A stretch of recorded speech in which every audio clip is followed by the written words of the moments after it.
Welcome back to Composition and its Allies. My name is Barney. I'm a classical composer, and this is the channel for composers as well as performers interested in composition. French harmony exercises is for anyone who wants to go back to basics. I had to move to another country. I moved to Paris, France. I lived there for 5 years to properly learn harmony. And with this training I got, I was able to reorchestrate my first symphony, help with the wave orchestra. I was also able to compose my first fugue, Le Visage Odieux for men's chorus, without a teacher after many years of struggle. In today's episode, I want to share with you some quick tricks to get those middle voices for these exercises. Let's begin.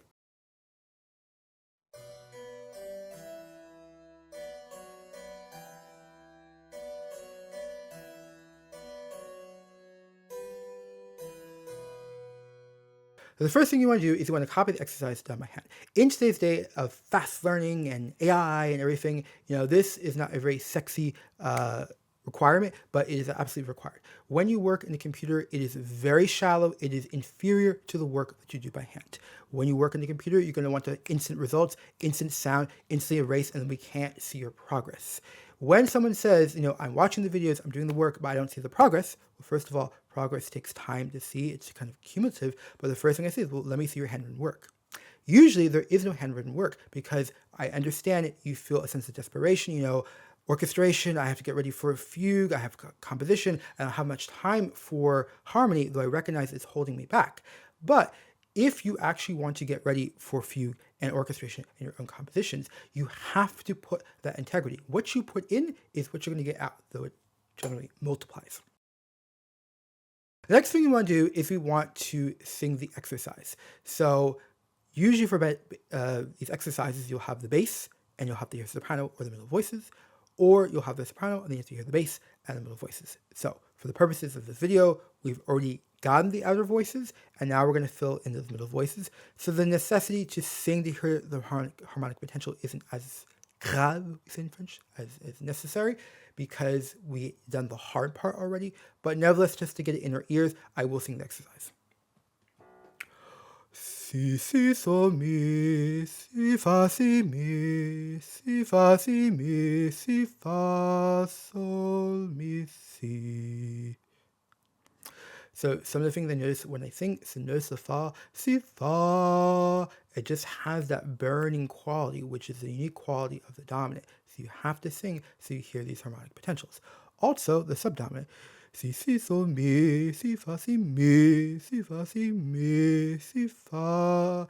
It has a certain weight to it. I can't put it into words, and it's not supposed to be able to put in words, but this is the beauty of French harmony exercises, is when you do them with integrity, you write by hand, unless you have a medical necessity that impedes you, and then you sing the exercise, do that preparatory work, you're going to hear all the harmonic potential because it's just root position chords, everything's exposed, you see like tonic, dominant, and subdominant, which are the building blocks.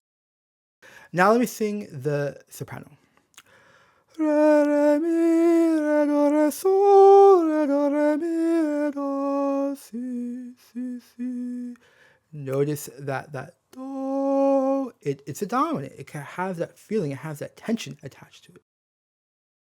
In order to do the exercise, we need to know the rules for root position chords. I have translated the rules from the French, kind of consolidated it so it doesn't take us much space, and I've organized it into 3 parts. So we have the absolute rules, which are the most important, you have the general rules, and then you have the exceptions to the rules. So it's like organized in a way that'll just be easier for your brain, and I have them available on school.com/composition. Go to classroom, join for free, and you'll be able to access the rules.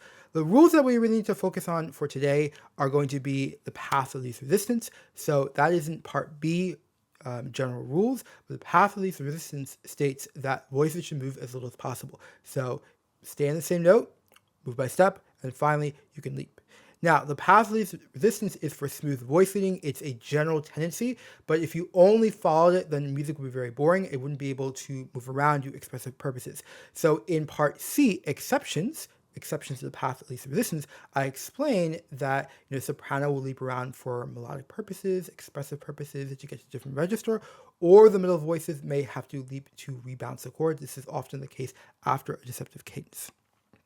Another rule we need to know also from part B, which is doublings, okay? So for root position chords, you're going to double the root, except for the septuple cadence, in which you're going to double the third. Some of you have mentioned, my teacher said this, but I'm sorry, but there's a lot of misinformation, especially coming from American tradition, for root position chords, not first inversion or second inversion, root position chords, you double the root, unless it's septuple cadence, which is double the third. When you get to more advanced exercises, you will sometimes double the third for aesthetic reasons or also to help with balance.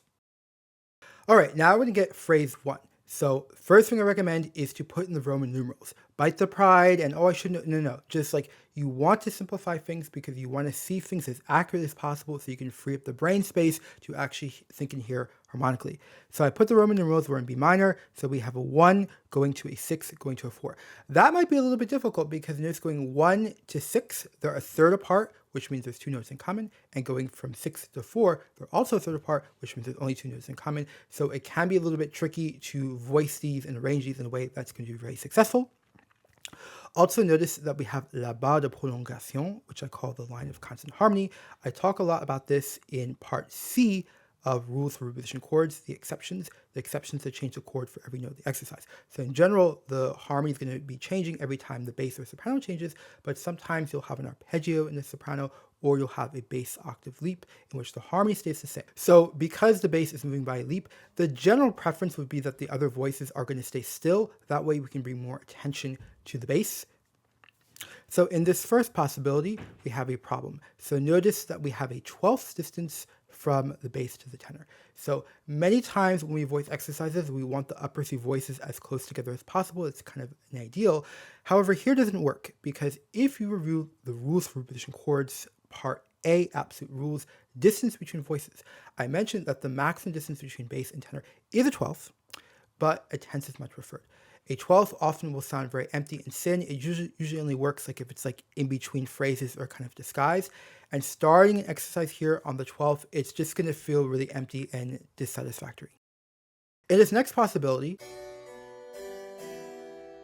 notice that I doubled the third. This is a very crafty solution. I wouldn't expect it from someone just beginning, but notice that what we get from it. We have a 10th distance from the bass to the tenor, which is much more acceptable. Alto is on the 5th. Thereafter, the alto follows the path of least resistance. It goes up to the G, so up to a step.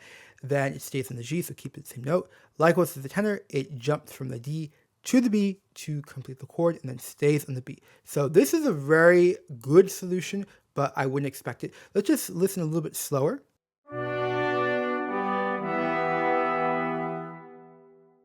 So let's get to another possibility. So in this possibility, notice how I respaced the chords. So the first possibility, it wasn't possible to have those upper three voices close together as possible because of the distance. So then I expanded those distances. A really important skill for orchestration and fugue. So notice that we have an eighth distance, an octave between the bass and the tenor. So much better. Then on beat 2, we have a unison. Don't be scared of unisons. They are your friend, but you gotta be careful with them sometimes. And then I just follow basic voice leading. Before we continue, I just want to mention that I have some harmony courses that I'm in the process of developing. So I have a 6-week harmony course for the absolute beginner that is currently in development. I also have a preparation for fugue course that uses root position chords but adds suspensions and modulations that will be out very soon.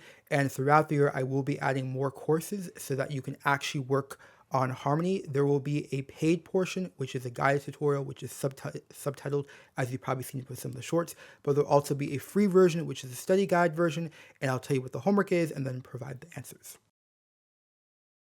All right, now let's get to the hard part. So notice that going into measure 4, we have that leap of a fourth in the soprano. We're going to a 4 chord.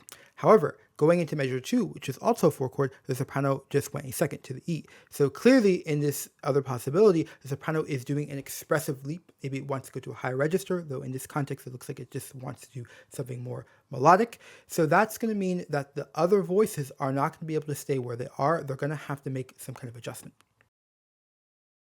So first, let's look at the tenor.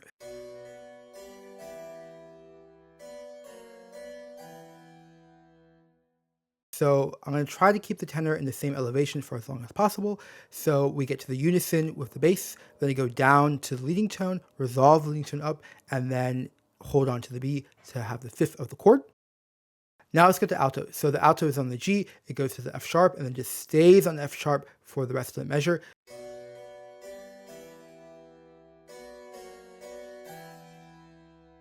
So this is really good for an inner voice because notice that's kind of boring. Fa, fa, fa, right? We wouldn't want a soprano unless it's the very ending for a plagal cadence, which you want to calm down the listener. But for the middle of an exercise, this is much better for a middle voice like an alto. Then it goes to the E.